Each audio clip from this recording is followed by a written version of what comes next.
আমাদেরকে রাতের ঘুম থেকে জাগরণের পর দৈনন্দিন সালাত আদায় করার পরে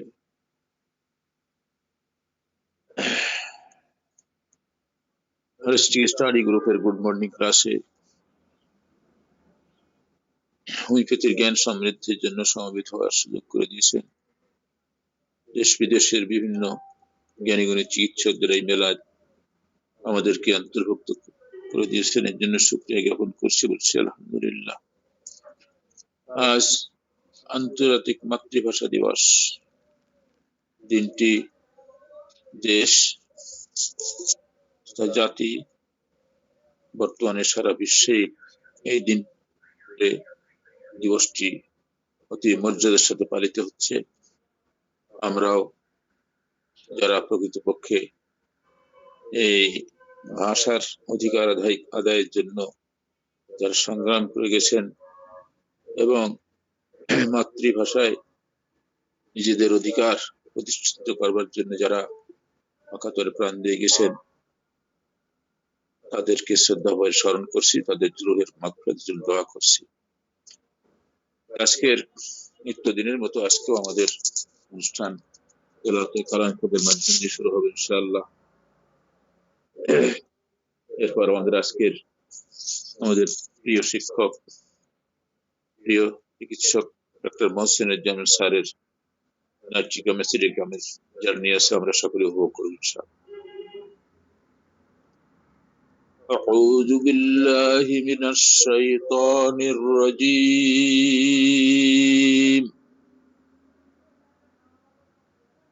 بسم الله الرحمن الرحيم. والعاديات ضبحا فالموريات قدحا فالمغيرات صبحا فعثرن به نقعا فوسطن به جمعا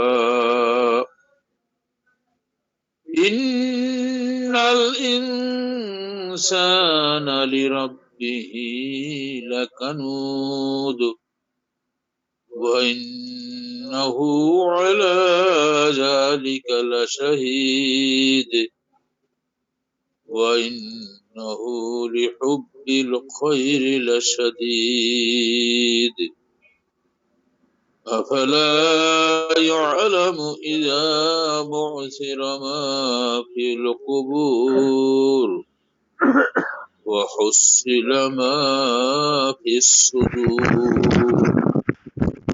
إن ربهم بهم يومئذ لخبير.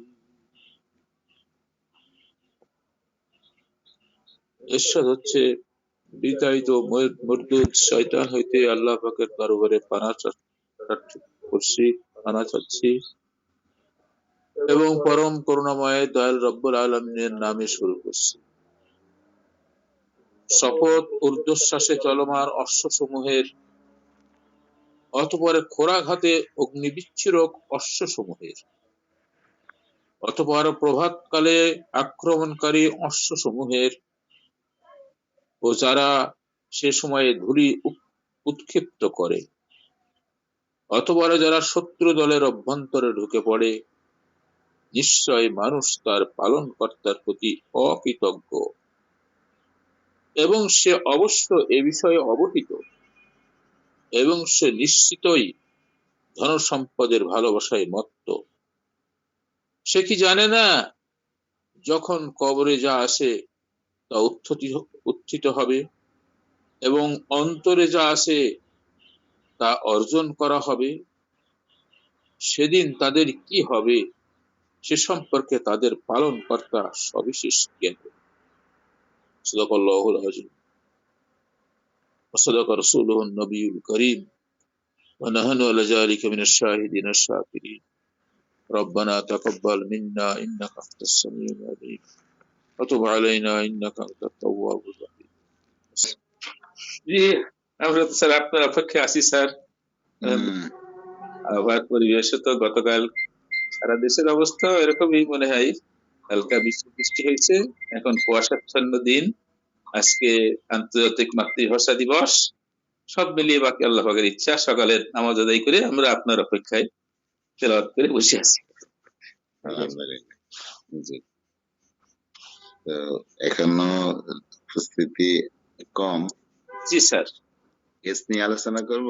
জি স্যার, অবশ্যই আপনার কেস মানে তো আমার জন্য জি স্যার, ভালো হয় স্যার। আচ্ছা, যে কেস আজকে আনছে কিনা।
দেখতে পাচ্ছেন?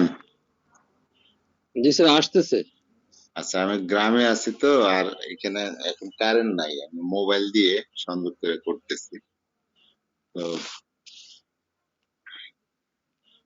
এই কেসটা হলো আসলে একটা কারণ ধরে চিকিৎসা করা। দেখতে পাচ্ছেন, রোগীর নাম হলো রুমানা, উনি থাকেন শেরাপাড়া। তো এখানে যদিও অ্যাড্রেস লেখা নাই।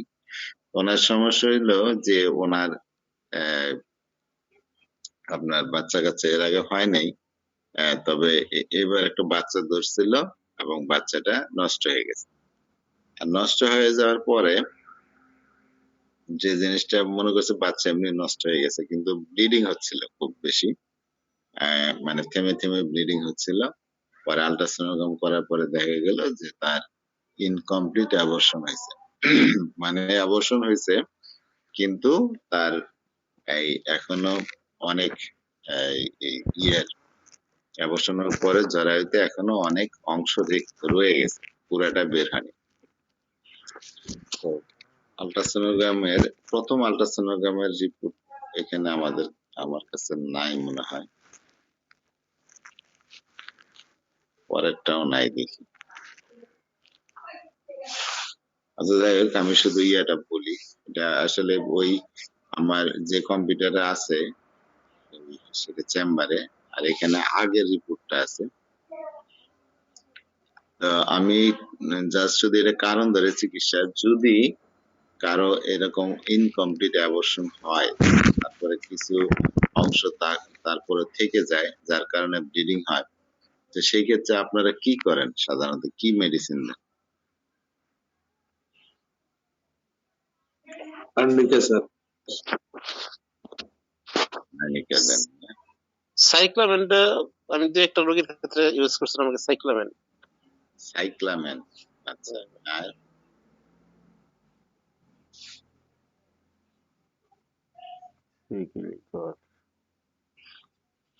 আর কারো এক্সপিরিয়েন্স আছে এরকম?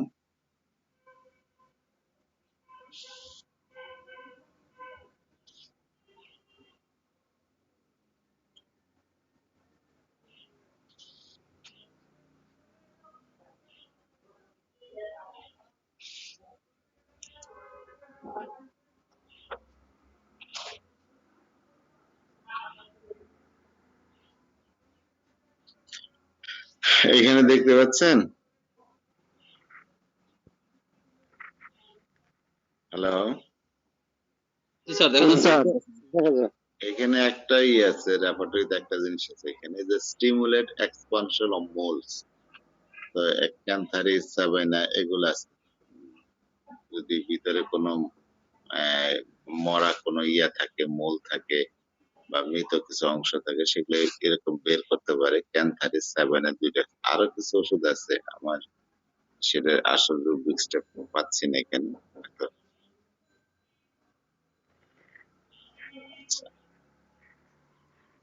দেখি।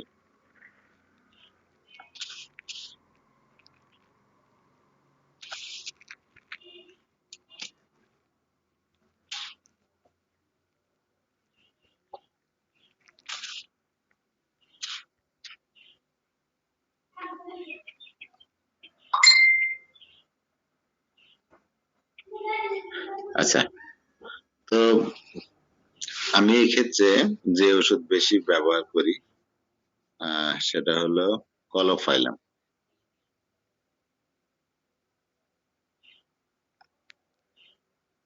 কলোফাইলাম দিয়ে এর আগেও আমি অনেকগুলো ইনকমপ্লিট অ্যাবর্শন, বাকি অংশ দেখা যাচ্ছে এটা দিয়ে বের করতে সক্ষম হয়েছে আর কি, আল্লাহর রহমতে। তো এই রোগীটার বেলায় যেটা হয়েছিল, যে আমি এখানে যেটা দিচ্ছি, তো রোগীর অন্যান্য জিনিস খুব বেশি নেওয়া হয় নাই, আমি এটা পুলিয়াটা পাচ্ছি না। তবে যাই হোক, আমি যে মেডিসিন তার ইউজ করছি, যেহেতু কারণ ধরে চিকিৎসা, আপনাদের হয়তো হেল্প হবে। যে তাকে আমি শুরু করছিলাম কলোফাইলাম দিয়ে, কলোফাইলাম দিয়ে চিকিৎসা শুরু করেছিলাম। এবং তার যে জিনিসটা হয়েছে, যে ওষুধ দেওয়ার পরে তার ওই ব্লিডিংটা মাঝে মাঝে অনেক বেশি বেড়ে গেছে, আবার কমে গেছে। প্রথম দিকে আমি তাকে দিনে 3 বার করে ওষুধ দিতাম, সকালে, দুপুরে এবং রাতে। তো এইভাবে 2 এবং 3 খাওয়ার পরে তারপরে 4 এবং 5 দিয়েছি, এটা দিয়েছি 2 বেলা, সকালে এবং রাতে। আর এই 4 নাম্বার সকালে রাতে খেয়েছে, আর কি বলে কলোফেলাম 5 খেয়েছে প্রতিদিন সকালে, মানে একটার পর একটা এইভাবে। তারপরে এই কলোফেলাম যখন দিলাম, মানে 6 দিলাম, তখন এটা প্লাসিবোর সাথে অল্টারনেট করে খেয়েছে, মানে একদিন পর পর কলোফেলাম খেয়েছে। তো এই পর্যায়ে এসে রুগীটার এখন মাঝে মাঝে ব্লিডিং হয়, মাঝে মাঝে হয় না, মানে খুব কম হয় ব্লিডিং। কিন্তু রুগী বলতেছে যে আমার এই ব্লিডিংটা একবারে শেষ হচ্ছে না কেন। তখন সেই অবস্থায় তাকে আরেকটা আল্ট্রাসোনোগ্রাম করানো হয়, এবং সেখানে দেখা যায় যে এখনো সামান্য পরিমাণ রয়ে গেছে কিছুটা। তো রিপোর্ট গুলো আমি এখন দেখাতে পারছি না। এরপরে যখন আমার কাছে আসলো, এখন এইখানে আরেকটা ব্যাপার ঘটছে, আমার কাছে কলোফাইলাম 6 এর উপরে নাই চেম্বারের মধ্যে। এরকম ক্ষেত্রে আমি যেটা করলাম, তাকে আমি কলোফেলাম 6 আবার দিয়েছি, এটা আবার রিপিট করেছি। তারপরে যে করলাম কি, ওই কেন্টের একটা রুগীর দেখছিলাম, সেই রুগীটা ছিল লাইকোপাস ভার্জিনিকাস এই ওষুধের। উনি এই থাইরয়েড গ্ল্যান্ডের সোয়েলিং এর ক্ষেত্রে সেই রুগীতে লাইকোপাস 30 থেকে শুরু করে একদম সিএম পর্যন্ত খাওয়াইছে। সিএম পর্যন্ত খাওয়ানোর পরে রুগী পুরাপুরি তখন সুস্থ হন না। পরে উনি যে কাজটা করেছেন, যে লাইকোপাস আবার 30 থেকে শুরু করেছেন, আবার 30 থেকে শুরু করে আবার সিএম পর্যন্ত খেয়েছে। তো 30, তারপর 200, তারপর 1M, এইভাবে বেশ সময় নিয়ে আবার সিএম পর্যন্ত খাওয়াইছে এবং রোগী ভালো হয়ে গেছে। আমি ওই কথাটা চিন্তা করে আমি তাকে আবার কলম পেলাম, শুরুর থেকে শুরু করি, আবার 2-3 দিই, 2-3 পরে আবার 4-5 দিই। তখন আর ওই 2-3 যখন দিয়েছিলাম, তখন আর ওই দিনে 3 বার করে দিইনি, ডেইলি দিয়েছি। তো রুগী ভালোই ছিল, কিন্তু মাঝে মাঝে একটু একটু ব্লিডিং হইতো। তো লাস্ট যেদিন আসছে আমার কাছে, 2 মাস হয়ে গেছে মনে হয়, লাস্টে যখন আসছে তখন বলে যে একটা বড় একটা চাকার মতো আমার কোনো বেরিয়ে গেল। পরে এরপর আল্ট্রাসাউন্ড করে দেখা গেছে তার কোনো কিছুই নাই আর। তো এই রোগীকে অনেকে অনেক ভয় দেখাইছে, যে এভাবে থাকা ঠিক না, এভাবে থাকলে আপনার ইনফেকশন হয়ে অন্য সমস্যা হয়ে যেতে পারে, নানান কিছু বলছে। কিন্তু রোগীর হাজবেন্ড অনর সে তাকে ডিএনসি করাবে না। ডিএনসি করলে অনেক সময় নাকি অনেক জটিলতা হয়, সে জানে। কারো কারো ক্ষেত্রে কি বলে যে ইনফেকশন ডিএনসি করাতে বরঞ্চ ইনজুরি হয়ে ইনফেকশন হইতেও পারে, সেখান থেকেও হইতে পারে সমস্যা। আমি এমন রোগী পাইছি যাদের এরকম অ্যাবর্শনের পরে কয়েকবার করে ডিএনসি করানো হয়েছে, তারপরে দেখা যায় তার 2টা ইউটেরাইন টিউবই ব্লক হয়ে গেছে। তো এরকম রোগীও আমার কাছে আসছে। তো ডিএনসি করার অনেক ঝুঁকিও আছে, অনেক সময় করতে হয়, কিন্তু অনেক ঝুঁকিও আছে। তো কলোফ্যালেমের এই কেসটা আমি আপনাদের সাথে শেয়ার করলাম এই জন্য যে এটা কারণ ধরে চিকিৎসা, আর যদি লক্ষণ মিলাই দেওয়া যায় সেটাও হয়তো কাজ করবে। তো আমি নেটে কিছু কেস পেয়েছিলাম যেখানে পেটের বাচ্চা মারা গেছে। আরেকটা কেস, সেটার মধ্যে উনি ওই যে কি বলে ক্যান্থারিস, আরেকটা ওষুধ মনে হয় বারবারিস ভালগারিস নাকি কিনা আমার মনে নেই, সম্ভবত এই জাতীয় 2টা ওষুধ ব্যবহার করে, সেটাও ঠিক লাগে। তো এই কারণ ধরে চিকিৎসার ক্ষেত্রে আমি যেগুলো পেয়েছি ইনকমপ্লিট অ্যাবর্শনের মধ্যে আরেকটা ওষুধ দেখেছি সেখানে বেশ কার্যকরী হয়, সেটা হলো সিকেলিকর। সিকেলিকর এটা বেশ কিছু রোগীতে আমি ব্যবহার করে দেখেছি যে সেখানে আমি কাজ পেয়েছি। তবে সিকেলিকর্কের রোগীরা খুব বেশি গরম কাতর থাকে। তো কলোফ্যালেম দিয়ে বেশিরভাগ রোগী আমি এরকম ইনকমপ্লিট অ্যাবর্শনের মধ্যে ওষুধ দেওয়ার পরে তাদের এই সমস্যার সমাধান হয়েছে। তবে এই রোমানা রোগীটার একটু সময় বেশি লাগছে।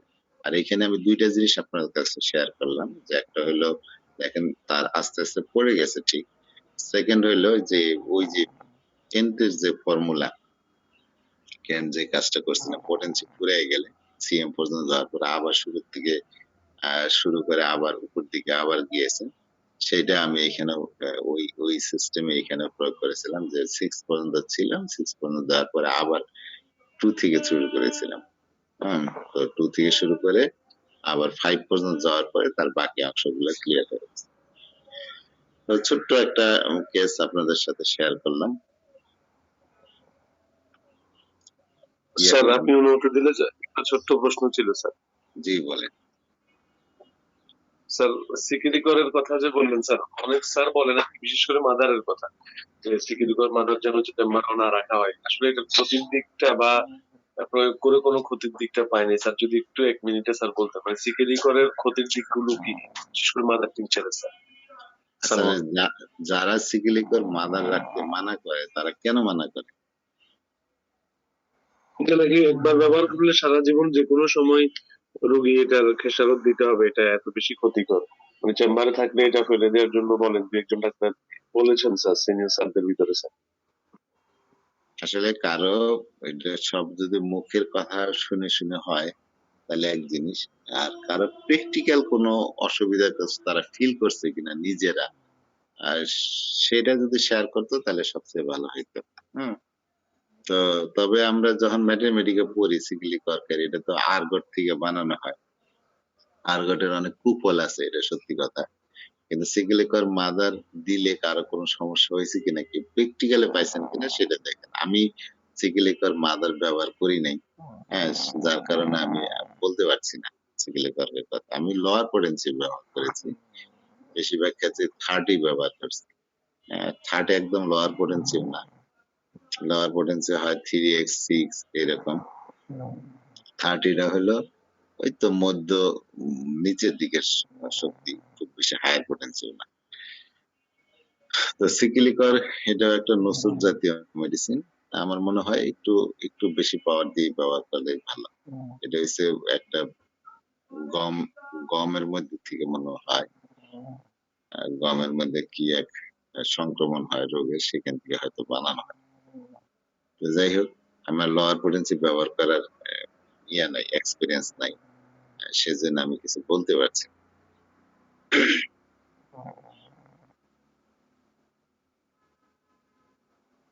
সিকেলিকর্কের আরেকটা ব্যবহার আমার বাবার এখানে দেখছি, যেটা এখন বেশিরভাগ ক্ষেত্রে পাই না, সেটা হলো আগের যুগে ওই বাচ্চা ডেলিভারির সময় আমার আব্বা তো সারা জীবন গ্রামে প্র্যাকটিস করছে, প্রচুর মানুষ আসতো ওই ডেলিভারির সময়, পেইন উঠছে বা একটা জায়গায় এসে মানে পানি ভেঙে গেছে, এখনো বাচ্চার মানে ডেলিভারি হচ্ছে না।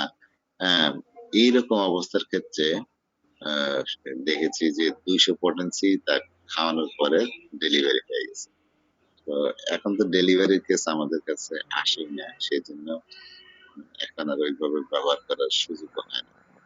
তবে আমার আমিও আব্বার করেছি ক্ষেত্রে দেখছি। জি স্যার।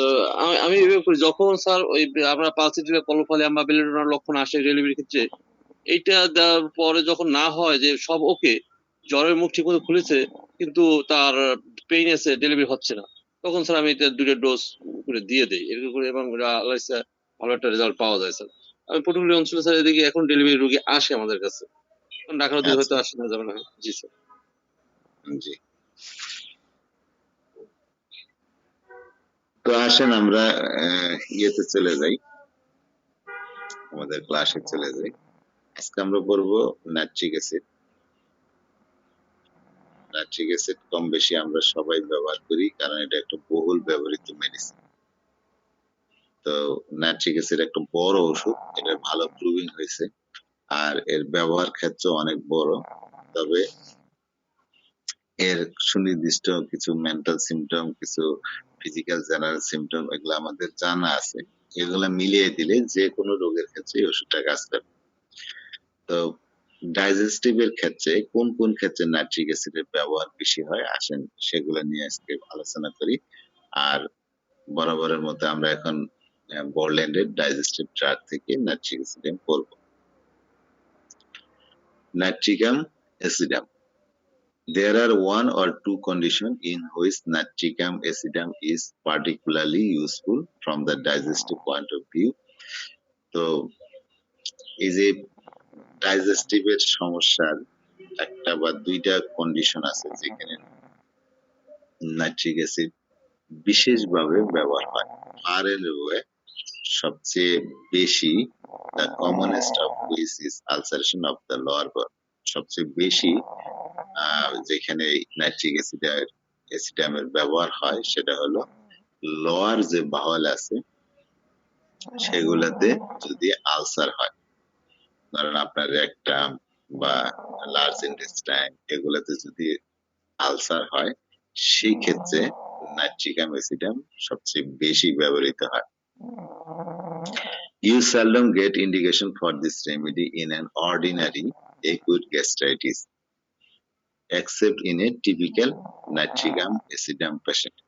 তো আমরা কদাচিৎ কদাচিৎ এই ওষুধের ব্যবহার দেখি যে সাধারণ মানের যে গ্যাস্ট্রাইটিস আছে, সাধারণ যে গ্যাস্ট্রাইটিস মানে স্টোমাকের যে প্রদাহজনিত যে সমস্যাগুলো দেখা দেয়, সেখানে নাইট্রিক অ্যাসিড খুব বেশি ব্যবহার হয় না, খুব কমই এটা নির্দেশিত হয়, except in a typical nitric acid patient, যদি না সেটা হয় যে পুরাপুরি নাইট্রিক অ্যাসিডের রোগী। দেখা গেছে সেই ফিজিক্যাল জেনারেল মেন্টালি এগুলো মিলে তার লক্ষণগুলো নাইট্রিক অ্যাসিড। তো সেখানে যদি কোনো রোগীর একুট গ্যাস্ট্রাইটিস এর লক্ষণ থাকে, তাহলে তার ফিজিক্যাল জেনারেল ধরে আমরা সেই একুট গ্যাস্ট্রাইটিস এর মধ্যে নাইট্রিক অ্যাসিড দিলে সেটা ভালো হবে। But the kind of case in which you get indication for it is the very old, broken down, chronic ill health patient, very often with an old digestive history dating back over years with indefinite bouts of diarrhea. তবে যে ক্ষেত্রে, যে ধরনের রোগীর ক্ষেত্রে আমরা nitric acid নির্দেশিত হবে, সেই রোগীগুলা কেমন? সেই রোগীগুলা সাধারণত দেখি ভেরি ওল্ড, একটু বয়স্ক, ব্রোকেন ডাউন, যাদের শরীর একদম ভেঙে গেছে, ক্রনিক ইল হেলথ পেশেন্ট, যারা পুরাতন রোগে আক্রান্ত রোগী, যাদের স্বাস্থ্য মানে দীর্ঘস্থায়ী, যাদের শরীরের স্বাস্থ্য ভালো না, দীর্ঘদিন ধরে যারা অসুস্থ, পুরাতন রোগী, একটু বয়স্ক, শরীরটা ভেঙে গেছে, এই ধরনের রোগীর ক্ষেত্রে নাইট্রিকাম অ্যাসিডাম বেশি নির্দেশিত হয়। প্রায়ই দেখা যায় এই যে এদের যে ডাইজেশনের সমস্যা, পুরাতন ডাইজেশনের সমস্যা, সেটা বছরের পর বছর ধরে চলছে, মানে দীর্ঘদিন ধরে সে এই এই ডাইজেশনের সমস্যায় ভুগতেছে, এবং প্রায়ই দেখা যায় তাদের অনির্দিষ্টভাবে ডায়রিয়ার আক্রমণ হয়। হ্যাঁ, প্রায় দেখা যায় এই নাইট্রিক অ্যাসিডেমা রোগীরা ডায়রিয়ায় আক্রান্ত হয়।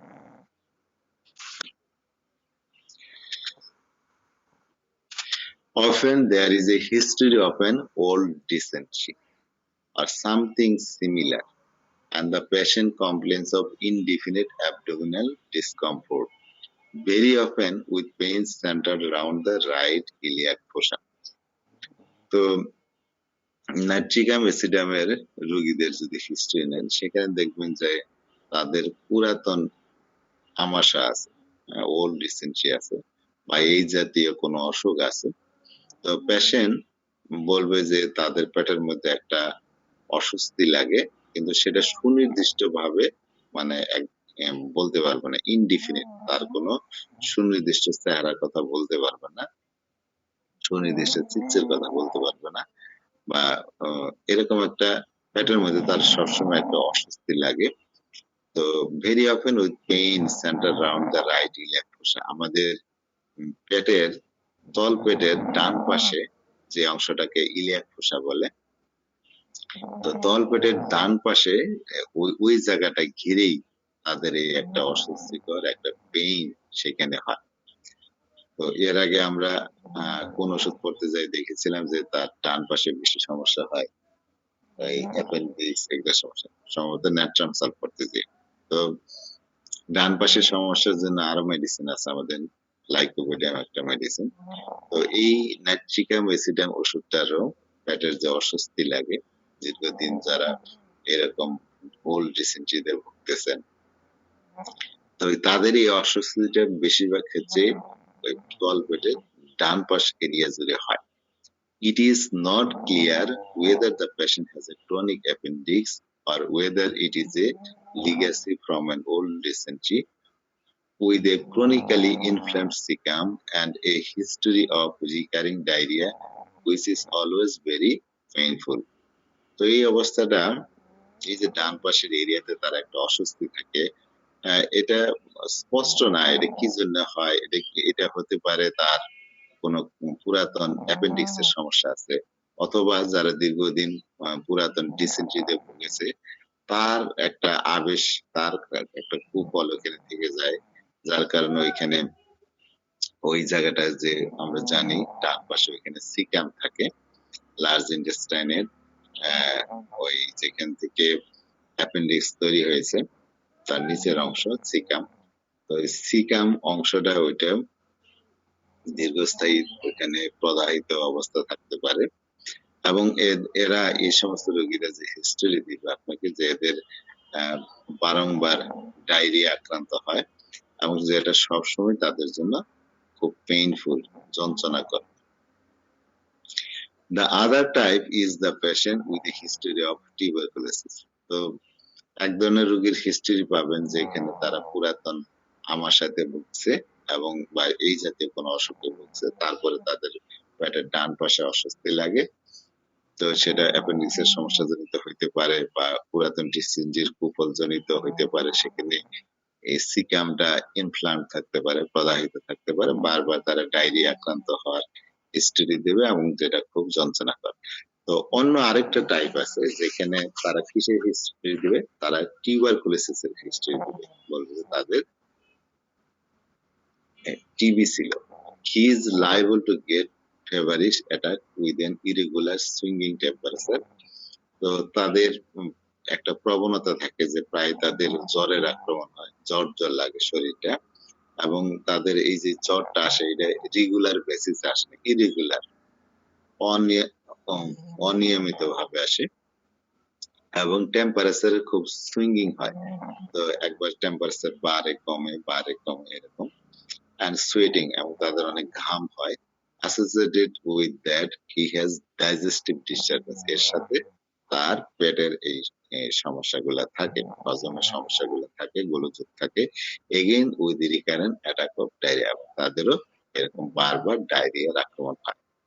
তাহলে একটা পুরাতন আমাশয়ের বা এই জাতীয় একটা হিস্ট্রি থেকে সমস্যা। আরেকটা বলবো যে আগে টিবি ছিল, তার পরবর্তীতে তাদের প্রায় জ্বর আসে, এবং এই জ্বরটা নিয়মিত না, অনিয়মিত ভাবে আসে, এবং টেম্পারেচার সুইং করে, বা উঠে নামে, এবং শরীরে ঘাম হয়, এবং প্রায়ই তাদের ডায়রিয়ার আক্রমণ হয়।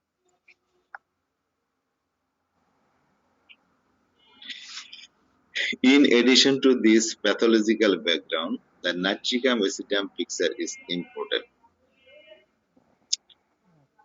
তো এই যে তাদের প্যাথোলজিক্যাল ব্যাকগ্রাউন্ড আমরা দেখলাম, আগে তাদের হয়তো পুরাতন টিসিনটিতে ভুগেছে, অথবা টিবিতে ভুগছে, বা তাদের পুরাতন এই ক্রনিক অ্যাপেন্ডিসাইটিস থাকুক, যে কারণেই হোক, প্যাথোলজি যেটাই হোক, আমাদেরকে নাইট্রিক অ্যাসিডামের পিকচার জানা জরুরি। নাইট্রিক অ্যাসিডের চিত্রটা কি সেটা খুবই ইম্পর্টেন্ট।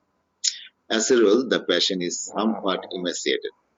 তো নাইট্রিক অ্যাসিডের রোগীরা কিরকম হয়? তারা কিছুটা ইমাসিয়েটেড হয়, তার ভগ্ন স্বাস্থ্য হয়, শুকনা থাকে, ইজিলি টায়ার্ড, সহজেই টায়ার্ড হয়ে পড়ে, and always in a very nervous, সবসময় নার্ভাস থাকে, এক্সাইটেবল থাকে, উত্তেজনাময় থাকে, ইরিটেবল থাকে, খিটখিটে স্বভাবের থাকে, মানে যারা বদমেজাজি কিছুটা। আর পিভিশ কন্ডিশন, পিভিশ মানে এটাও খিটখিটে, কিন্তু এখানে পিভিশটা হলো যাদের খিটখিটে স্বভাবটা অবিরাম থাকে, হ্যাঁ, তো সেটাকে বলে পিভিশ নেচার, বদ স্বভাব। The irritability may be very acute, তাদের এই খিটখিটে স্বভাবটা অত্যাধিক তীব্র হইতে পারে, and go on to violent attack of rage, এবং সেখান থেকে তাদেরকে ভয়ানক ক্রোধান্বিত অবস্থায় আমরা দেখতে পারি, মারাত্মক রাগান্বিত হয়ে পড়ে। It may be a general peevishness tending toward despondency, অথবা তাদের মধ্যে একটা সার্বিক একটা খিটখিটে ভাব থাকতে পারে, যেখান থেকে তাদের মধ্যে হতাশা ভাব তৈরি হতে পারে, হোপলেস, নিরাশ ভাব হইতে পারে, with some degree of anxiety, তাদের মধ্যে কিছুটা উদ্বিগ্নতাও আমরা দেখতে পারি তাদের মধ্যে। Natrichum acidum patients are usually dark complexioned. Nitric অ্যাসিডের রোগীরা সাধারণত গায়ের রং থাকে, গায়ের চামড়া থাকে কালো, ওই যে নিগ্রোদের মতো, and rather swarthy, অথবা বরঞ্চ কিছুটা থাকে ওই শ্যামবর্ণ, শ্যামলা যেটা আমরা বলি, একদম ওই রকম কালো চামড়া থাকে, কিন্তু বরঞ্চ বেশি যে অংশ, যে নাইট্রিক অ্যাসিডের রোগীর যেরকম হইতে পারে সেটা হলো শ্যামবর্ণ, একদম কুচকুচে কালো না, শ্যামবর্ণ, আমরা যেরকম। Usually they have brown hair, তাদের চুলের রং থাকে ব্রাউন কালারের, চকলেটের মতো, ব্রাউন আইস, চোখটা ব্রাউন কালারের। দে আর ভেরি ইজিলি স্টার্টল, নাইট্রিক অ্যাসিডের রোগীরা খুব সহজেই চমকে ওঠে। They jump at noise or at any sudden approach, তারা ইচ্ছা কোনো শব্দে লাফায় ওঠে, অথবা যে কেউ হঠাৎ করে তার সংস্পর্শে গেলে, এনি সাডেন অ্যাপ্রোচ, হঠাৎ করে তার কাছে কেউ গেল, সংস্পর্শে গেলে সে চমকে উঠবে। They are particularly liable to be scared if anyone suddenly touches them, কেউ যদি তাদেরকে হঠাৎ করে স্পর্শ করে, তাহলে দেখা যায় তারা স্ক্যার্ড মানে আতঙ্কিত হয়ে পড়ে, ভীত হয়ে পড়ে। Another common feature in the Natrichum acidum patient is a red nose. আরেকটা কমন বৈশিষ্ট্য নাইট্রিক অ্যাসিডের রোগীদের, গায়ের রং শ্যামবর্ণ থাকতে পারে বা কালো থাকতে পারে, কিন্তু এদের নাকটা থাকে লাল, নাকটা লাল, এটা একটা বিশেষ ফিচার নাইট্রিকাম অ্যাসিডাম। মানসিক ভাবে যে জিনিস দেখলাম, যে নাইট্রিক অ্যাসিডের রোগীরা নার্ভাস থাকে, উত্তেজনাময় থাকে, খিটখিটে স্বভাবের থাকে, অনেক সময় তারা ভয়ানক ক্রোধ, রাগান্বিত অবস্থায় থাকে। আমরা অনেক সময় জানি যে নাইট্রিক অ্যাসিডের রোগী ইত্যাদি বিদ্বেষ পরায়ণ থাকে, ভিন্ডিকটিভ থাকে, প্রতিশোধ পরায়ণ থাকে। তারা কখনো কেউ যদি তাদের জ্বালাতন করে বা কেউ তাদের কোনো কিছু করেছে যার উপরে রাগান্বিত থাকে, তাকে সহজে সে ক্ষমা করতে পারে না। তো যাই হোক, এই পি বিজনেস থেকেও আবার দেখা যায় তাদের মধ্যে হতাশাগ্রস্ত অবস্থাও দেখতে পাই, নিরাশ অবস্থা দেখতে পাই, তাদের মধ্যে উদ্বিগ্নতা দেখতে পাই। তো এরা তো শ্যাম বর্ণের, চুলের কালার থাকে ব্রাউন কালারের, এবং এই রোগীরা সহজে চমকে ওঠে, একটু শব্দ হলে লাফায় ওঠে।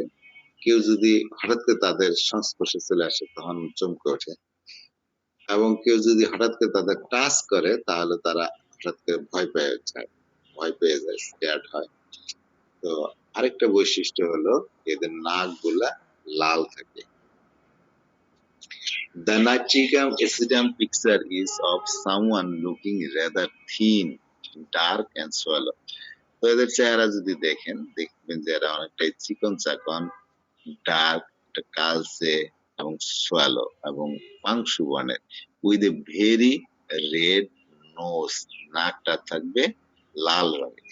Most of these patients complain that their nose often get blocked and they commonly suffer from a persistent post-nasal discharge.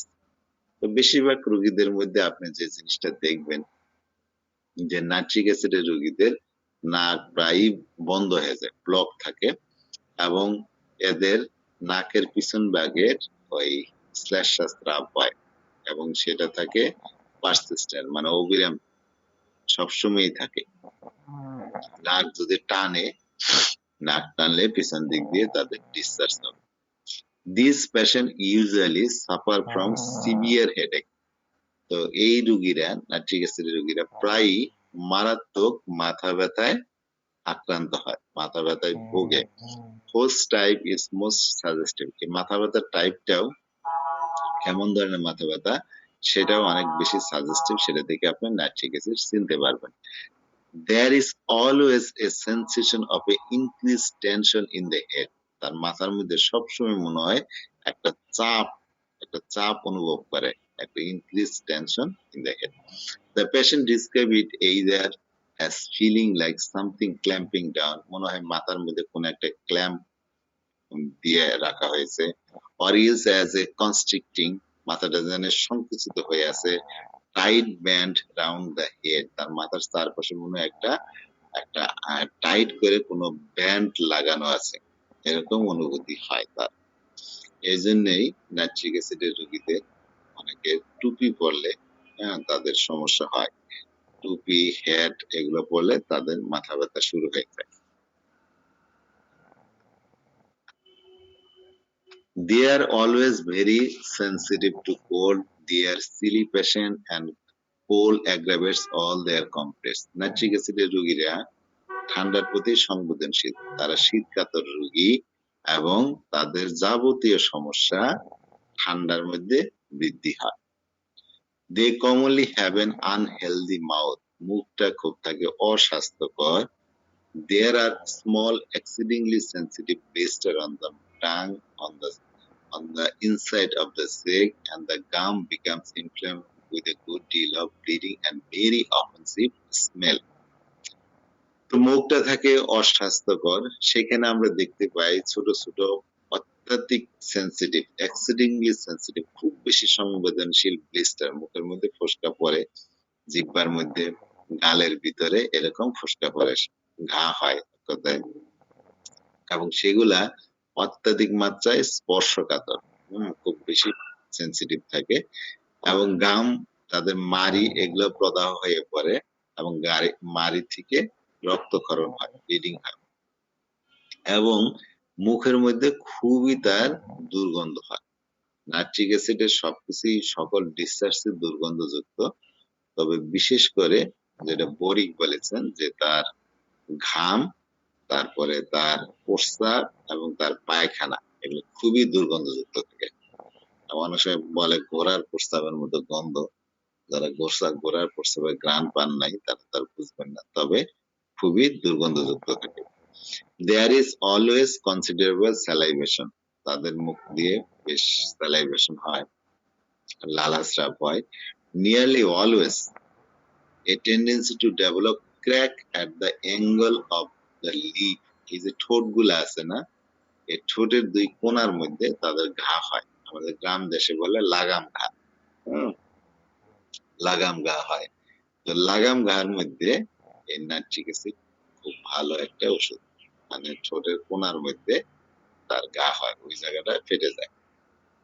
Nitric অ্যাসিডের একটা মানে সিট অফ অ্যাকশন আছে, মানে লোকেশন অফ অ্যাকশন আছে, সেটা হলো শরীরের যত আউটলেট আছে, অনেক বইতেই পাবেন, বরিকে বলছে শরীরের যত আউটলেট আছে, যারা মুখ, তারপরে হচ্ছে পায়খানার রাস্তা, তারপরে হচ্ছে প্রস্রাবের রাস্তা, তো এই আউটলেট গুলাতে কি হয়, এই এই মুখের ভিতরে থাকে কি মিউকাস মেমব্রেন, পায়খানার রাস্তার ওখানে থাকে মিউকাস মেমব্রেন, আর বাইরের দিকে হলো স্কিন। দুইটা যে জায়গায় এসে মিলছে, ত্বক আর মিউকাস মেমব্রেন যে জায়গায় সংযোগ হয়েছে, সেই জায়গাটাতে নাইট্রিক অ্যাসিডের একটা বিশেষ ক্রিয়া আছে, এই জায়গায় তাদের সমস্যা হয়, প্রায়ই হয়, এই জায়গায় ফেটে ফেটে যায়। এই জন্য ঠোঁট ফাটা দেখি, বিশেষ করে ঠোঁটের কর্নার গুলা ফাটা দেখি, পায়খানার রাস্তার ওখানে ফেটে যায়, যেটা হয় অ্যানাল ফিশার হয়। তো এই ক্ষেত্রে নাইট্রিক অ্যাসিডের একটা ভালো ব্যবহার আছে। তো সেটাই বলছে এখানে, যে তাদের মুখ থেকে বেশ স্যালাইভেশন হয়, এবং তাদের ঠোঁট গুলা দেখবেন ঠোঁটের দুই কোণা এরকম ফাটা থেকে। এরকম আরো কিছু মেডিসিন আছে, মার্কসেল আছে, বন্ধুরাঙ্গ আছে, তো আরো অনেকগুলা মেডিসিন আছে, ব্যাপারটা একটু দেখে নিন। As regards the actual digestive condition, the natrichum acidum patient is very much upset by milk. Nitric অ্যাসিডের রোগীরা দুধ সহ্য করতে পারে না, দুধ খেলেই তাদের সমস্যা হয়, which produces a sour irritation and a feeling of intense bitterness. তো দুধ যদি খায় তাহলে তাদের টক ঢেকুর ওঠে এবং পেটের মধ্যে, এবং টক ঢেকুর ওঠে এবং অনেক বেশি তীব্র বিটারনেস, মানে তিতা হয়ে থাকে সেখানে। The patient very often gets this bitter taste after any food. তো রোগীরা যে কোনো খাবার পরেই দেখা যায় এই তিতা স্বাদ ওঠে তাদের। Quite often he gets irritation tasting of what he has eaten many hours before. তাহলে খাবার খাওয়ার পরে তাদের যে ঢেকুরটা ওঠে, দুধ খেয়ে তো বেশি সমস্যা হয়, টক ঢেকুর ওঠে, তবে খুব তীব্র তিতা স্বাদও লাগে, তবে যে কোনো খাওয়ার পরে তাদের এই বিটার টেস্ট হইতে পারে, তিক্ত স্বাদ লাগতে পারে, এবং দেখা যায় অনেক সময় তারা যে ঢেকুরটা দেয়, সে যে খাবারটা খেয়েছে সেই খাবারের গন্ধ ঢেকুরের সাথে পায়, সেটা হয়তো কয়েক ঘন্টা আগে সে খাবারটা খেয়েছে, এখনো ঢেকুরের সাথে সেই খাবারের টেস্ট পাওয়া যায়। আপনারা শুনতেছেন তো? জি sir. In spite of this digestive upset, এই যে তাদের এই পেটের digestive upset হয়, natric acidum patient often have a ravenous hunger. এরপরেও natric acidum রোগীদের এই ডাইজেস্টিভ সমস্যা থাকার পরেও দেখা যায়, সাধারণত ডাইজেস্টিভ সমস্যা হলে ক্ষুধা কমে যায়, কিন্তু নাইট্রিক অ্যাসিডিয়াম রোগীদের রেভেনাস হাঙ্গার থাকে, অনেক বেশি ক্ষুধা থাকে, বাট আর particularly uncomfortable after a meal, কিন্তু খাওয়ার পরে তারা অস্বস্তিতে ভোগে।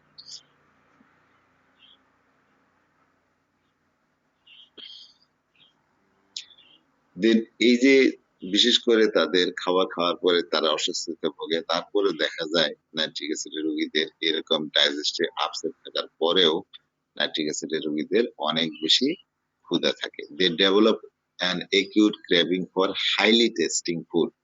হাইলি টেস্টিং ফুড মানে যেগুলো খুব মশলাদার খাবার, লবণ দেওয়া, আচার দেওয়া, এরকম লবণ খাওয়া, আচার দেওয়া, হেরিং ফিশ, যেগুলোকে পিকল হেরিং ফিশ, এগুলা সে খুব পছন্দ করে। তো নাইট্রিক অ্যাসিডের রোগীরা খুব ঝাল জিনিস, হাইলি টেস্টিং ফুড, বেশি মশলা দিয়ে ঝাল করে রান্না করা জিনিস, এগুলো খেতে খুব পছন্দ করে, লবণ খেতে পছন্দ করে, পিকল হ্যারিং খেতে পছন্দ করে। এদের মধ্যে often they have a strange desire for fat, fat খাওয়ার প্রতি একটা অদ্ভুত স্পৃহা তাদের মধ্যে দেখা যায়। And yet any fatty food is very liable to produce a sensation of nausea. কিন্তু ফ্যাট খাইলে ফ্যাট তাদের আবার সহ্য হয় না, যে কোনো ফ্যাটি ফুড খেলেই তাদের বমি বমি লাগে, কিন্তু তারপরেও তাদের ফ্যাট খাওয়ার স্পৃহাটা খুব বেশি থাকে। In all their condition, these patients have a definite aversion to meat and to bread. They say the bread turned sour is liable to produce sickness and vomiting. Nitric অ্যাসিডের রোগীরা মাংস এবং ব্রেড এই দুইটার প্রতি তাদের অনীহা থাকে। যদি তারা ব্রেড খায় তাহলে সেটা খাওয়ার পরে ওইটা কি হয়, অম্ল হয়ে যায়, টক হয়ে যায়, ডেকর ওঠে, টক ডেকর ওঠে। এবং এই ধরনের রোগীদের এই ব্রেড খাওয়ার পরে দেখা যায় যে বমি বমি লাগে, সিকনেস লাগে, বমি বমি লাগে এবং বমিও করে ফেলে। তো নাইট্রিক অ্যাসিডের রোগীরা তাহলে দেখতে পাচ্ছি খাওয়ার ক্ষেত্রে তাদের এক হইলো দুধ হজম হয় না, দুধ খেলে তাদের সমস্যা হয়, দুধ খেলে টক ডেকে ওঠা শুরু করে, মুখটা তিতা হয়ে যায়, এবং যে কোনো খাবার খেলে তাদের এই বিটার টেস্ট হইতে পারে। অনেক সময় দেখা যায় কোনো খাবার তারা অনেক আগে খেয়েছে, কিন্তু কয়েক ঘন্টা আগে খাওয়ার পরেও ডেকোরের সাথে সেই খাবারের স্বাদ পায়। নাইট্রিক অ্যাসিডের রোগীরা যদিও তাদের খাওয়ার পরে অস্বস্তি লাগে, ডাইজেস্টে আপসেট হয়, কিন্তু দেখা যায় তাদের বেশ ক্ষুধা থাকে। এরা বেশ মশলাদার ঝাল ঝাল জিনিস পছন্দ করে। নাইট্রিক অ্যাসিডের রোগীরা কিন্তু ফার্স্ট গ্রেডের ওষুধ নাইট্রিক অ্যাসিড, যারা লবণ পছন্দ করে লবণ খায়। তো এরা আবার পিকলড হ্যারিং পছন্দ করে। তো ফ্যাট পছন্দ করে, ফ্যাটের প্রতি একটা আলাদা টান আছে তাদের, কিন্তু ফ্যাট কিন্তু তাদের অস্বস্তি আরো বাড়ায়। ফ্যাটি ফুড খেলে তাদের বমি বমি ভাবটা আরো বেশি হয়। নাইট্রিক অ্যাসিডের রোগীরা মাংস খেতে পছন্দ করে না, কিন্তু মাংসের যে চর্বি আছে সেটা পছন্দ করে। তো ফ্যাট মাংস পছন্দ করে না, আবার ব্রেডও পছন্দ করে না। ব্রেড যদি খায় তাহলে তিতা হয়ে কি বলে টক হয়ে যায় এবং তাদের বমি বমি লাগে, বমিও করে।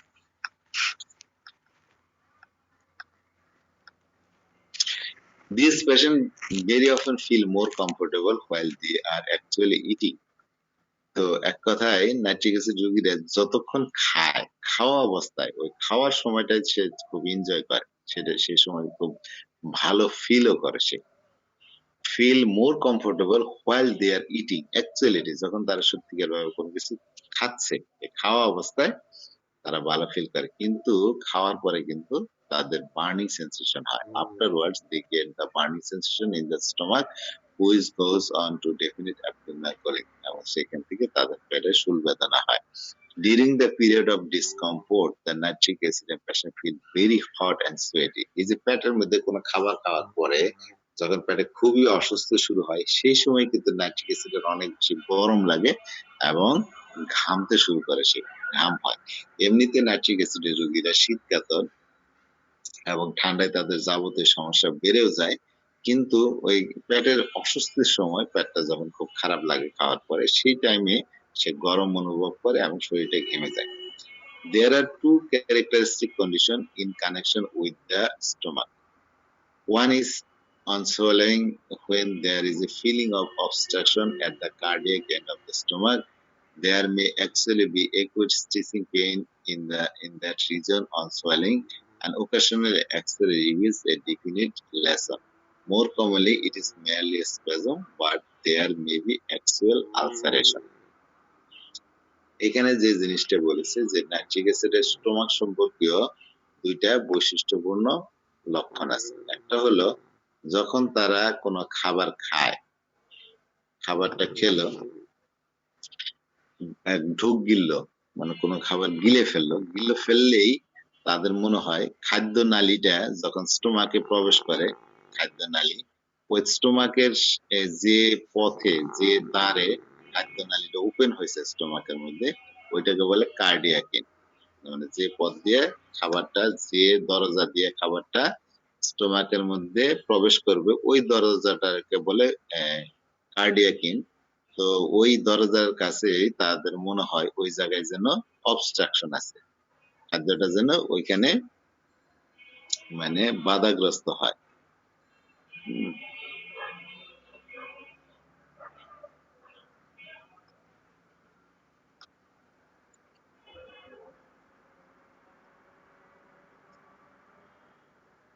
আমরা যদি স্টোমাক দেখি,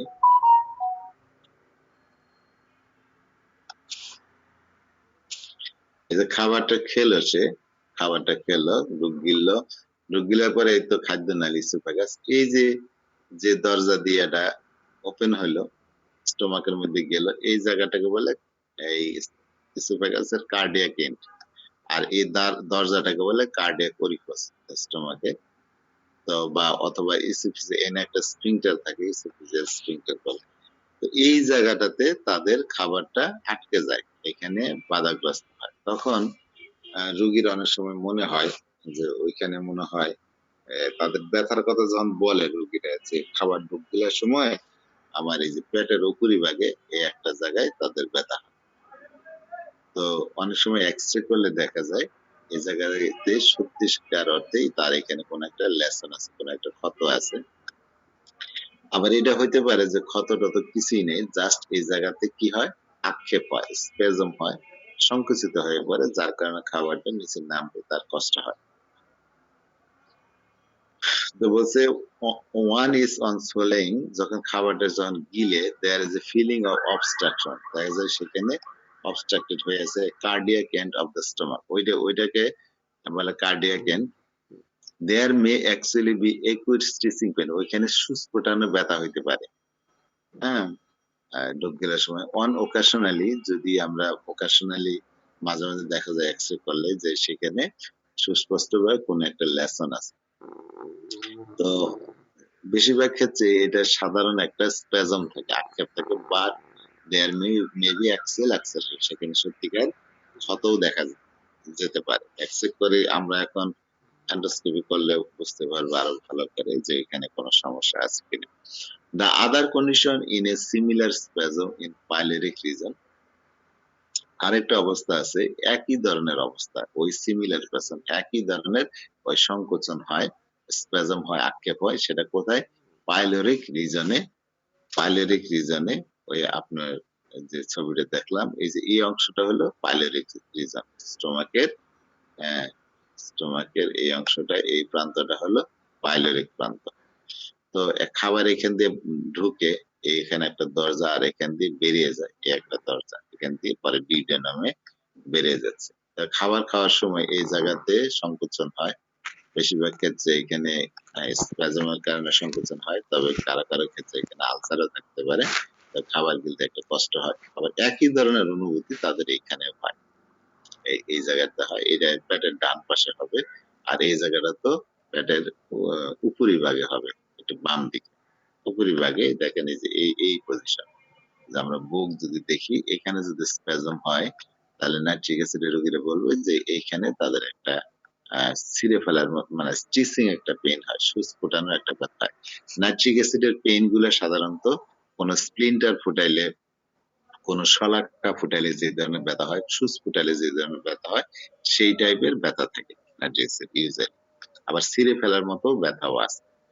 তো ছিঁড়ে ফেলার মতো ব্যথা বা স্প্লিন্টার লাইক ব্যথা, এগুলো পায়খানার রাস্তায় অনেক সময় করে।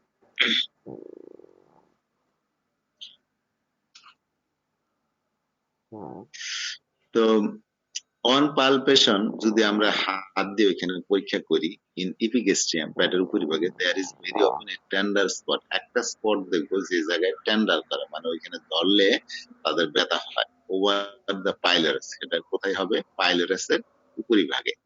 Where this is present in addition to sour irritation, যখন এই এরকম একটা স্পট, টেন্ডার স্পট আমরা উপস্থিত দেখি, এর সাথে সাওয়ার ইরিটেশন হয়, খাবার খাওয়ার পরে টক ঢেকুর হয়, the patient are liable to develop nausea and vomiting, পেশেন্টের তখন বমি বমি ভাব হয় এবং বমি করে। They frequently vomit a quantity of tenacious bloody mucus which is very offensive, nitric acid রোগীরা প্রায় যে বমিটা করে সেই বমিটা থেকে টেনেসাস আঠালো এবং ব্লাডি মিউকাস থাকে, রক্ত মিশ্রিত শ্লেষ্মা থাকে with very offensive, which is very offensive, যেটা খুবই দুর্গন্ধযুক্ত। শুনতেছেন নাকি সবাই ঘুমায় জি গেছে? স্যার আচ্ছা, তো দেখি তো একজন বলেন তো নাইট্রিক অ্যাসিডের খাবার সম্পর্কে কি মনে রাখছেন? নাইট্রিক অ্যাসিড ফ্যাটি ফুড খেতে পছন্দ করে। আচ্ছা যাক, ফেটি ফুড খেতে পছন্দ করে ওইটুকুই থাকে। আরেকজন বলে আর নাইট্রিক অ্যাসিডের দুধ হলো স্যার লবণ পছন্দ করে sir.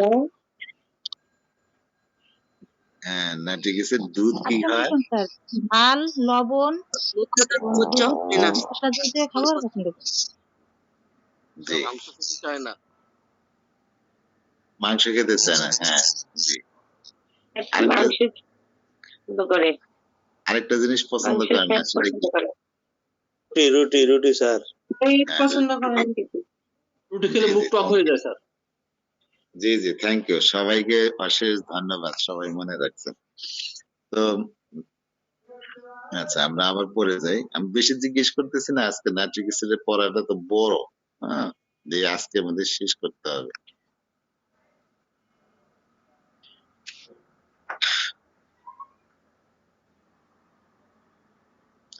In the abdomen there are attack of colic, পেটের মধ্যে শুল বেদনা হয়, সিভিয়ার পিঞ্চিং পেইন হয়, পিঞ্চিং মানে চিমটি কাটলে যেরকম পেইন, ওই ধরনের পেইন, স্টিচিং পেইন হয়, সুচকুটানো ব্যথা হয়, a complaint of constant abdominal disturbance, তাদের এ কমপ্লেইন্ট অফ কনস্ট্যান্ট, সবসময় পেটের মধ্যে একটা অস্বস্তি ভাব, তাদের অ্যাবডোমিনাল একটা ডিস্টার্বেন্স তাদের মধ্যে থেকেই যায়। এ ফিলিং অফ রামলিং, পেটের মধ্যে মোচড়ায় in the abdomen, which is patient very often described as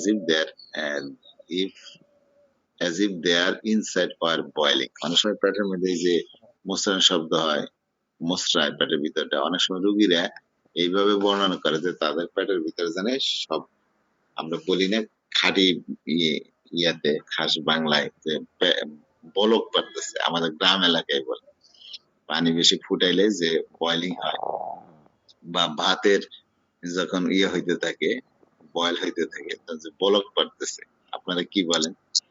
ওই যে টক বক করে ফুটছে, চুন ফুটার মতো, চুন ফুটার মতো স্যার, এরকম বোধ হয়। ফুটছে, তাই না? উতলায়। জি, দিস তো নাইট্রিক অ্যাসিডের পেটের মধ্যে ওইরকম জানি ফুটতেছে পানি, এই টাইপের একটা অনুভূতি তাদের থাকে। This attack of abdominal pain may come on some little after a meal, এই যে পেটের যে ব্যথার যে আক্রমণ, সেটা অনেক সময় খাবার খাওয়ার সাথে সাথে হয় না, একটু সময় পরে হয়। or they may be induced by patients being exposed to cold, অনেক সময় হয়তো যে খাওয়ার পরে হয় না, হয়তো খাওয়ার পরে বা খাওয়ার কিছুক্ষণ পরে হয়, হয়তো সে কোনো ঠান্ডার সংস্পর্শে যায়, তারপরে যে তাদের এই পেটের ব্যথাটা শুরু হয়ে যায়। With the more chronic abdominal disturbance, এখানে পেটের সমস্যাগুলো অনেক বেশি পুরাতন হয়ে যায়, ক্রনিক হয়ে যায়, nitric acid patient gate a certain amount of enlargement, congestion of the liver, লিভারটা বড় হয়ে যায়, লিভারে অনেক বেশি রক্ত সঞ্চয় হয়, কনজেশন হয়, and there may be a degree of jaundice, অনেক সময় আমরা সেই কনজেশনের কারণে জন্ডিস দেখতে পাই। The most common characteristic is the liability to attack of diarrhea, তার সবচেয়ে কমন যে ক্যারেক্টারিস্টিক, এদের একটা প্রবণতা থাকে, সেটা হলো ডায়রিয়ার আক্রমণ। The actual character of the stool varies very much with the pathological condition. তো এই যে ডায়রিয়ার সময় তাদের যে পায়খানার যে চিত্র, যে বৈশিষ্ট্য, যে ক্যারেক্টার, সেটা নির্ভর করে সে কোন ধরনের প্যাথোলজিক্যাল অবস্থায় ভুগতেছে তার উপরে, যদিও নির্ভর করে, but it is always very answer, তবে যেই ধরনের পায়খানাই হোক সেটা সবসময় খুবই দুর্গন্ধযুক্ত থাকে। এর আগে বলেছি নাইট্রিক অ্যাসিডের ডিসচার্জ তো দুর্গন্ধযুক্ত, তবে তিনটা ডিসচার্জ খুবই দুর্গন্ধযুক্ত: প্রস্রাব, পায়খানা এবং ঘাম। তো it may contains mucus or blood, এই পায়খানার সাথে মিউকাস থাকতে পারে, ব্লাড থাকতে পারে। On examination there is very likely to be a definite positive very extensive ulceration in the rectum. যদি আপনি তার রেকটামে পরীক্ষা নিরীক্ষা করেন তাহলে সেখানে দেখতে পাবেন যে তার ওইখানে আলসার আছে, সম্ভাবনা আলসার আছে, অথবা ব্যাপক আলসার আছে পায়খানা রাস্তার মধ্যে, এক্সটেন্সিভ আলসার। তো এই জন্য নাইট্রিক অ্যাসিড আলসারেটিভ কোলাইটিস এর জন্য একটা খুবই ভালো একটা মেডিসিন যদি অন্যান্য লক্ষণ মিলে। From experience, I have not found natrium acidum helpful in carcinoma of the rectum. তো রেকটামের ক্যান্সারের ক্ষেত্রে ওই ডক্টর বললেন তার অভিজ্ঞতা থেকে বলছেন যে এইখানে বলছে এটা খুব বেশি উপকারী আমি পাইনি। হ্যাঁ, উনি বলছে আমার ব্যক্তিগত যদি বলেন, আমি বললেন না আমি নাইট্রিক অ্যাসিড দিয়ে অনেক রেকটামের ক্যান্সারে ভালো উপকার পেয়েছি, আমি কিছু রোগীও শেয়ারও করেছিলাম নাইট্রিক অ্যাসিড দেওয়ার পরে রোগীটা অনেক ভালো আছে। তো বললেন হয়তো পায় নাই, আপনারা বলতে পারবেন আপনাদের নিজস্ব অভিজ্ঞতার কথা। One would think it should help because it has the symptom, the pain, the urging, the offensive stool, and the blood and the mucus. অনেকে চিন্তা করতে পারেন যে এটা তো এইখানে হেল্প করা উচিত এই কার্সিনোমা অফ রেকটামের ক্ষেত্রে, কারণ এখানে পেইন হয়, এখানে পায়খানার ব্যাক হয়, এখানে দুর্গন্ধযুক্ত পায়খানা হয়, পায়খানার সাথে কি যে ব্লাড যায় পায়খানা এবং মিউকাস যায়, but I have never seen it do much good. তো গোল্ডেন বলছে আমি দেখি নাই যে নাইট্রিক অ্যাসিড এই ক্ষেত্রে খুব ভালো কিছু করে।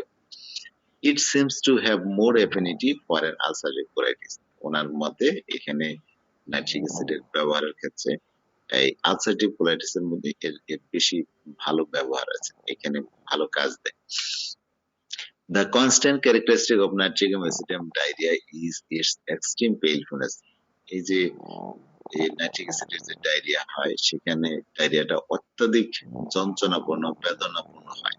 The patient get colicky attack because পায়খানা করার আগে পেটের মধ্যে আক্ষেপিক ব্যথা হয়, শুল ব্যথা হয়। And they get an extremely severe tenesmus during stool and after. পায়খানার আগে এবং পায়খানার পরে তাদের অত্যাধিক কি থাকে, সিভিয়ার টেনেসমাস, অত্যাধিক কোথানি থাকে, যেটা মার্কর রাস্ট্রক্স ওষুধের মধ্যে আমরা দেখতে পাই। এই ওষুধের মধ্যে পায়খানা করার আগে এবং পায়খানা করার পরে অনেক বেশি কোথানি থাকে। In fact, it is even worse after the passes of the motion than during it. তো মূলত নাইট্রিক অ্যাসিডের রোগীদের এই যে পায়খানা রাস্তার যে যন্ত্রণা, যে সমস্যাগুলা, সেগুলা পায়খানা করার সময় যতটা না যন্ত্রণা, কারণ পায়খানা করা বের হয়ে গেলে বা পায়খানা শেষে তাদের এই যন্ত্রণাটা অনেক গুণে বেশি হয়। They describe it as if the rectum were being torn. তারা এইভাবে বর্ণনা করে যে মনে হয় পায়খানা রাস্তা মনে হয় ছিঁড়ে গেছে, or as if knives were striking into it. আমার মনে হয় যে পায়খানা রাস্তায় একটা ছুরি ঢুকিয়ে দেওয়া হয়েছে, এরকম কেটে ফেলার মতো ব্যথা, ছিঁড়ে ফেলার মতো ব্যথা হয়। You will see them breathing in agony. আপনি দেখবেন তারা ব্যথায় একদম যন্ত্রণা একবার ব্রিদিং এর বাংলা কি হয়, ছটফট করতেছে। আচ্ছা, in addition to the offensiveness, the natrium acidum stool is very exciting. তো এক তো এই পায়খানা তাদের খুবই দুর্গন্ধযুক্ত হয়, এর সাথে আরেকটা জিনিস হয়, খালি দুর্গন্ধযুক্ত না, সেটা অত্যাধিক ক্ষতকারী। I have seen cases with extensive excoriation spreading right back between the buttock, the whole area being extremely painful. উনি বলেছেন আমি এরকম কেসে দেখেছি, তাদের এই নাইট্রিক অ্যাসিড রোগীদের পায়খানা তো দুর্গন্ধ থাকেই, পায়খানা অনেক বেশি ক্ষতকারী থাকে, যার কারণে এই যে পাস আর মাঝখানটা তাদের একদম মানে কি হয়, মানে ওই জায়গাটা খেয়ে ফেলে, এক্সপিরিয়েশন হয়, ছাল উঠে যায়, মানে হাজিয়া যায় এবং পিঠ পর্যন্ত পৌঁছায়, right back between the buttock, the whole area অত্যাধিক, এই পুরো এরিয়াটা অত্যাধিক যন্ত্রণাপূর্ণ থাকে, পেইনফুল থাকে। There is a tendency as would be expected with this enlarged liver and the bowel irritation or nitric acidity patient to suffer from piles. তো যাদের এই ধরনের লিভার ইনলাস্ট আছে, ভাওয়ালে তার যাদের নাড়িভুঁড়িতে এরকম ইরিটেশন আছে, দাহ আছে, উত্তেজনা আছে, এই ধরনের রোগীরা আশা করা বোঝাই যায় যে এই ধরনের রোগীদের কি হবে, এরা পাইলসে ভুগবে। This indication for nitric acidity appear mostly in a patient who for some time has had piles which have had a tendency to bleed but have never been very troublesome. তো অনেক ক্ষেত্রে এই নাইট্রিক অ্যাসিড ওষুধটা ব্যবহার হয় ওই ধরনের রোগীদের ক্ষেত্রে, ওই ধরনের পাইলসের রোগীদের ক্ষেত্রে যাদের হিস্ট্রি নিয়ে আপনি জানতে পারবেন যে তাদের পাইলস ছিল এবং প্রায় তাদের পাইলস থেকে রক্তও যেত, কিন্তু এটা কখনোই খুব বেশি যন্ত্রণাকর ছিল না। Then for some reason the bleeding has sudden disturb, কোনো কারণে তাদের ওই যে ব্লিডিং হওয়াটা বন্ধ হয়ে গেছে।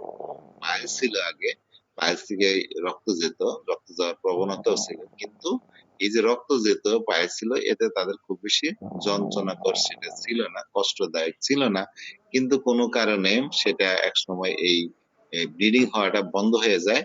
এরপরের থেকেই তাদের the piles have become inflame, তখন তাদের এই যে পাইলসের এই যে বলিগুলা, অর্শের বলিগুলা, সেটা প্রদাহ হয়ে ওঠে এবং ইন্টেন্সলি মারাত্মক যন্ত্রণাপূর্ণ হয়ে ওঠে, specially after the Baul have acted, বিশেষ করে পায়খানা করার পর।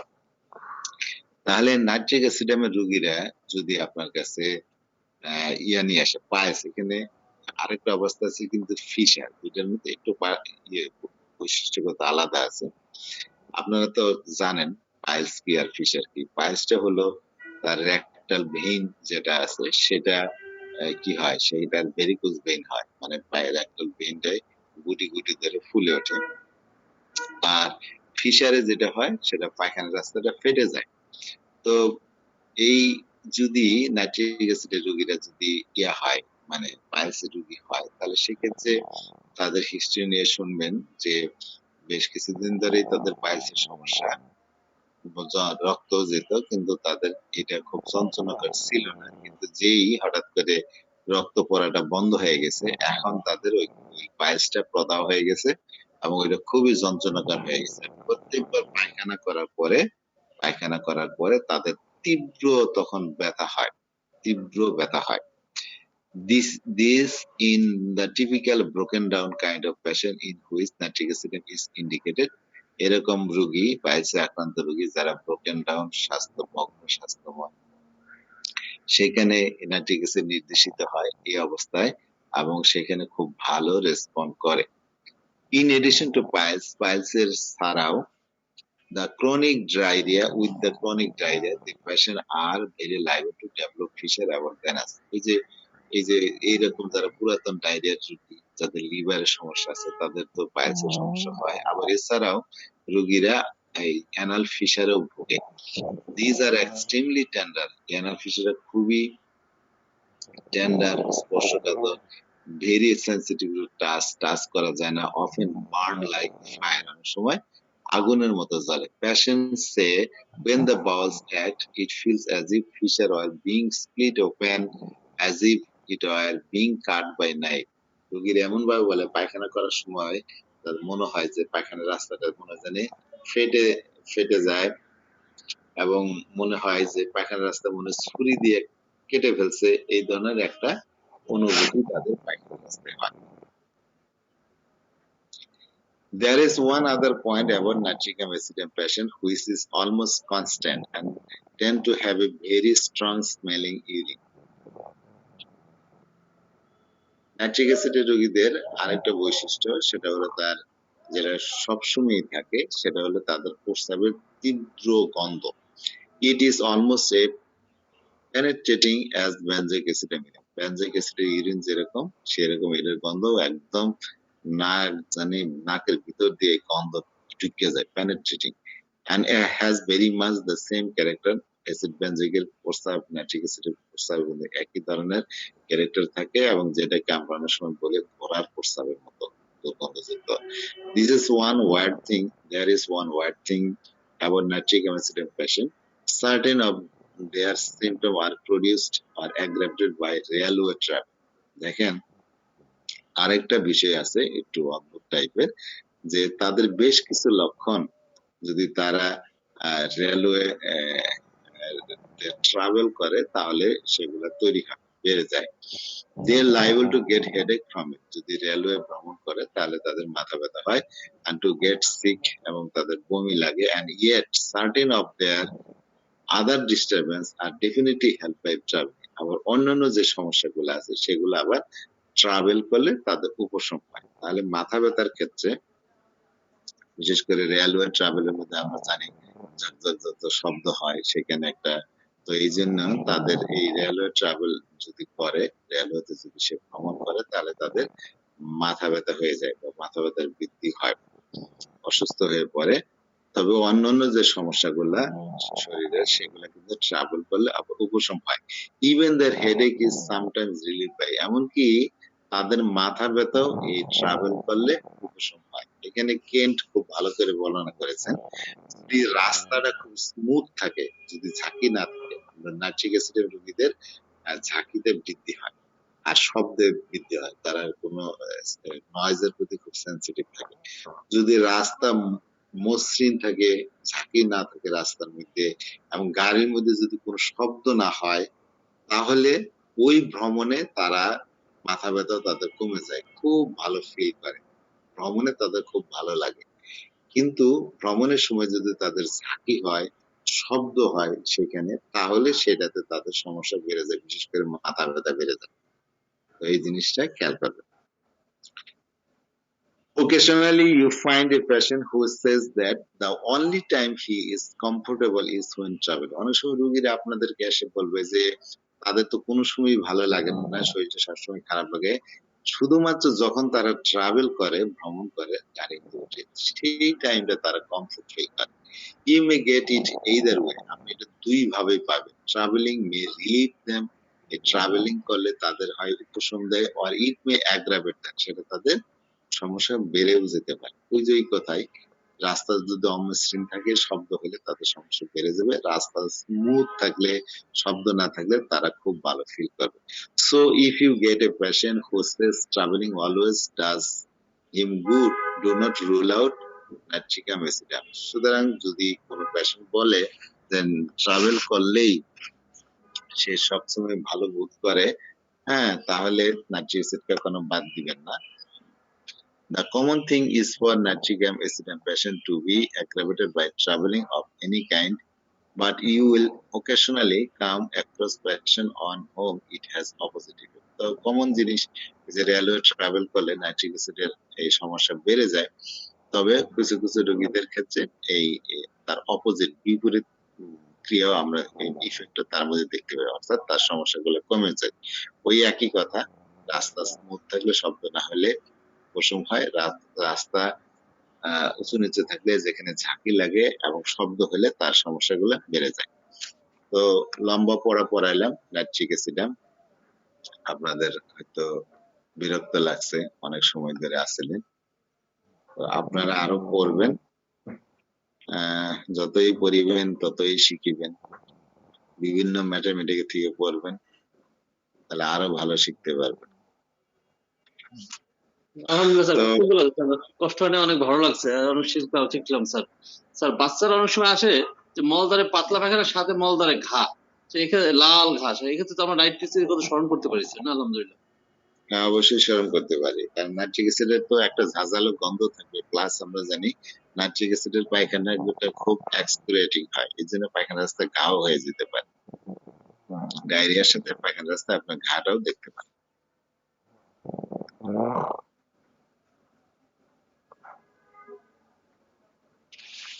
আর কেউ কিছু বলবেন? যতই পড়িবেন ততই ভুলিবেন, যতই ভুলিবেন ততই পড়িবেন, যতই পড়িবেন ততই টাকা আয় করিবেন।